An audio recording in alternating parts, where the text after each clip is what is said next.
Hindi talaga ako nagsisi na binili ko tong egg roll na to. Alam nyo mga kapatid, simula po nung binili ko to, nako napakarami na po talagang nahumaling sa egg roll na to. Gusto mong matikman, Riri? Ano yan? Parang ang sarap naman yan, ma. Tinitingnan ko parang ang sarap na. So anyway, ipapatikim natin to kay Riri. Natikman na namin to last time. Tigil naman ako, ma. Pero siya Parang hindi- cravings ko na siya ngayon. Oo nga, ito original. O, ito yan. Patikim na ako. Cravings agad, di mo pa nga natitikman Hindi, eh. ma. Parang ang sarap niya eh. Oh, bilis, oh. Tikman mo siya. Damihan mo. Amazing! Wala pa! Ang sarap siya. Lasapin mo muna. Sarap na. Sarap pa yung ipako ito. Okay na lahat. Last na. Sarap. Last na talaga, last na. Ah. Ah. Mo. Sarap, no? At meron pang chocolate flavor yan. So, egg roll din to. Ibig sabihin medyo Sarap. malalasahan mo rin dito yung pagka-egg niya. Diba lasa itlog? Kaka. Favorite ko pa naman itlog. Oo nga. Kaya egg roll. Ang sarap. Mm. Yeah. Ang sarap din. Oo nga. Mm. Mm. Kung nagda-diet talaga, hindi ka pwedeng tumikim neto, ma. Kasi mamaya't mayain mo. Mm-mm. Ang sarap. Alam nyo ba, makakabili lang naman kayo ng 10. Pag buli kayo ng 10 piraso nito, makakatanggap ka pa ng additional 5 free. Totoo ba? Kaya nga ang dami, tapos sa murang halaga lang. Sarap.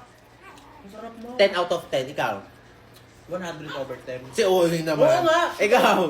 10 out of 10. Yes, kaya kung gusto nyo rin ng ganito mga kapatid, ilalagay namin dyan sa Yellow Basket. I-check out nyo na. Hindi ko alam kung bakit nagkakaganito si Susie Yai. Panoorin niyo to. Bakit mo pinapadelete Yuki yung post ko?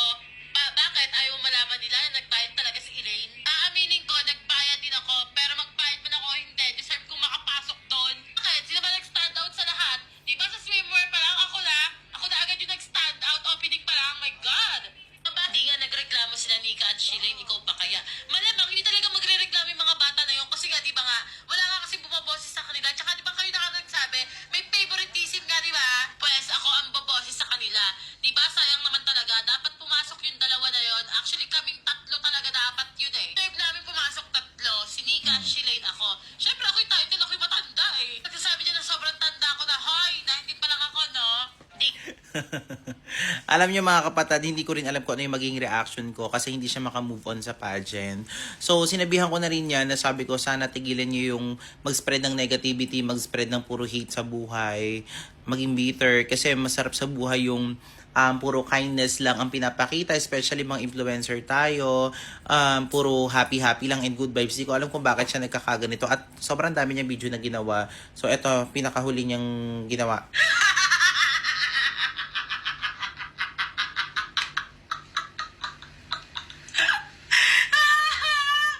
Nagtutulungan na ako ng mga loser! Hay! Tandaan nyo to! Hindi nyo ako kaya!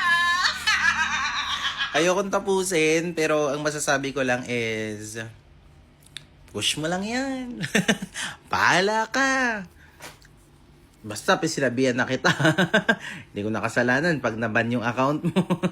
Alam mo, kung naghahanap ka ng murang bleaching soap na mga kapatid, ito po ang bleaching soap ng Gayuma na meron lang naman siyang niacinamide tapos meron siyang 20 times whitening effect. Naku mga kapatid, grabe. Ito kulang to ha kasi may mga kumuha dyang iba. Ginamit yung bleaching soap ko. So yan mga kapatid, ang nakakatuwa dito sa bleaching soap na to mga kapatid, matagal siyang matunaw at the same time mabula at hindi po siya mahapdi sa balat. At mga kapatid, kung gusto niyo po agad mag-lighten ng inyong skin, basta po consistent po ang paggamit nito. Alam niyo ba mga kapatid, halos pag ginagamit ko to, yung kalahati po ng sabon na to mga kapatid ay inuubos ko po siya sa katawan ko. Halimbawa, eto hatiin ko siya sa gitna. Pag nahati ko na siya sa gitna, yung isang buong nakalahati nito mga kapatid, uubusin ko talaga siya sa katawan ko. Ibababad ko siya ng 1 minute, banlaw, lagay ulit, banlaw, lagay ulit, banlaw. Ganun po yung ginagawa ko, pero siguro wag niyo na lang din siya ibabad ng sobrang tagal sa balat nyo, like yung umaabot ng 5 minutes. Yung babad ha, yung hindi nyo siya binubuhusan ng tubig. Ako kasi ginagawa ko, hanggang sa matunaw siya, is banlaw 1 minute, banlaw 1 minute. Tapos after nun mga kapatid, hindi siya dry sa balat kahit bleaching soap siya. Kasi alam naman natin yung mga bleaching soap, di ba mga kapatid, is dry po siya sa balat. At the same time, mabula siya at mabango. Kaya kung gusto nyo rin ng ganito, naghahanap kayo ng murang bleaching soap, isa to sa marerecommend ko sa inyo. Kaya hanggat mura pa, nandiyan sa Yellow Basket, i-check out nyo na yan. Kung naghahanap ka ng pangreregalo mo sa jowa mo ngayong Valentine's or sa mga magulang mo or sa mga kapatid mo or kahit na anong mahal mo sa buhay mga kapatid, nako, swak na swak sa budget nyo to mga kapatid. Hindi nyo na kailangan bumili ng bouquet na nalalanta kasi ito po yung bouquet na hindi nalalanta at the same time, pwede nyong gamitin every time na maliligo kayo. Bakit kailangan gamitin every time na maliligo? Kasi soap po siya. Yes po mga kapatid, sabon po ito tapos hindi na siya nalalanta. Kaya sobrang worth it mga kapatid. Tingnan nyo oh. Diba, natatanggal siya sa box. Yung iba kasi pinapakita, diba, parang nasa box lang siya. Pero pwede po siyang tanggalin. Kaya pag ibibigay nyo, sige nga, ibigay mo sa ID kay Elaine Bilis. O, ayan, o. Ganyan, bigay mo. Uy, parang ako lang yung kinilig. Kami na nga yan. So ayan mga kapatid, ito hindi to nalalanta. Kaya kung bibigyan nyo yung mga mahal nyo sa buhay, nako, ito talaga yung mai-recommend ko sa inyo. Tapos may iba't iba rin tong color. Kaya ano pang hinihintay nyo mga kapatid? Kung gusto nyo rin ng ganito, ilalagay ko dyan sa Yellow Basket. I-check out nyo na. Sabi nila, lasang mangga daw talaga to. So mga kapatid, hindi tayo magpapahuli. Nagtitrend to ngayon sa TikTok. Kaya bumili na rin tayo. So ito mga kapatid, pag ito talaga hindi lasang mangga, hindi na ako bibili. Hindi na talaga ako bibili. So, tikman natin mga kapatid. So, ito.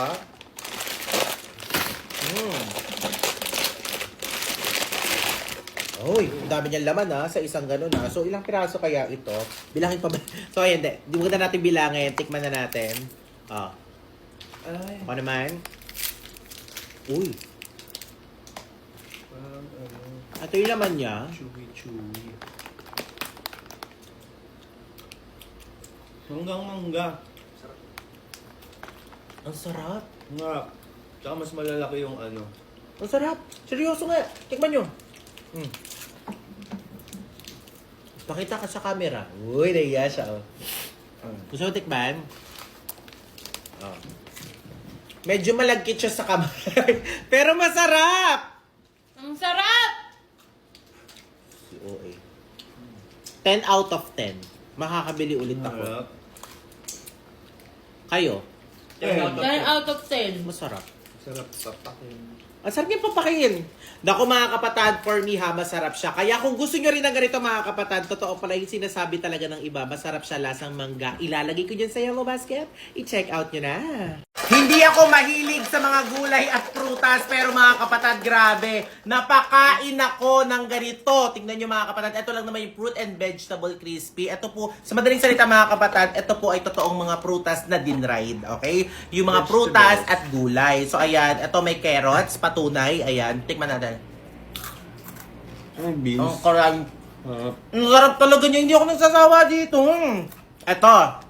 Ano to? Okra. Ano? Ano to? Okra. Sigurado ka? Hindi mo alam kung ano to. Okra nga. Okra nga. Oh. Ano naman? Ito, tignan mo sitaw. Oh. Hindi Sitaw yan. Bataw yan. Sitaw. Hindi ba? Ito ba? Ito. Ay, ito! Ito! Saging. Saging! Hindi alam kung ano to. Banana. Strawberry. Hindi to strawberry. Lemon. Saging. Ano pa? Ito. Ito. Sige. Kamote! Pakwan. Kamote. Kamote! Kamote ba ito? Hindi. Hindi. Pakuan. Hindi siya pakwan. Ang sarap. Kamote. Kamote yan, na pula. Ito. Oo. Ang palaya. Pipino! Opo. Mali. Ostya. Saging. Hindi. Hindi. Ano to? Pipino. Pipino. Ay? Sino ba ito? Nauubos na natin. Naku mga kapatid, ayan ha. Kaya kung gusto nyo rin ng ganito mga kapatid, 12 in 1, ibig sabihin may prutas at vegetable na rin po siya sa isang ganito. Sa murang halaga lang. Healthy pa siya mga kapatid. Kahit yung mga chikiting nyo, mapapakain nyo ng prutas at gulay nang hindi nila namamalayan. Kaya kung gusto nyo rin ng ganito, nakalig kayo. Nandiyan si Yellow Basket, i-check out nyo na. Karasa hinihinduro. Agina mo kita, ano mo yung karasa hinduro. Kaya, sus, ano pang hinihintay niyo? Karasa hini. Ay, Ano ba sinasabi mo ma? sabi ko, napakasarap at malutong. Anyway, so yun mga kapatid, nakabili na naman ako ng egg roll dito sa TikTok sa murang halaga lang. Imagine nyo, bumili ko. 10 plus 5. 15 piraso yung nabili ko dito mga kapatid sa TikTok. Sa murang halaga lang. Naku mga kapatid, hindi ako nagsisi na bumili ulit ako nito. Ito yung pangalawang order ko na. Dinamihan ko na mga kapatid. Kasi yung mga kapatid ko nag-aaway-away kami. Kasi kinukuha nila palagi ito sa kwarto ko. Ito yung itsura niya mga kapatid. Ang sarap. Ito, ayan. Kararasa nga ni. Sarap mga. Sarap. Ang sarap mga kapatid, napaka-worth it nito. Matutuwa yung mga chikiting nito sa inyo sa bahay. Pwede siyang pang midnight snack, pambaon sa opisina, pambaon sa school. Ang sarap niya, sa murang halaga lang. Kaya kung gusto nyo rin ng ganito mga kapatid, maire-rate ko to 10 out of 10. Totoo, walang halong eme kasi pangalawang order ko na po talaga to. Ilalagay ko niya sa yellow basket. Check out nyo na yan.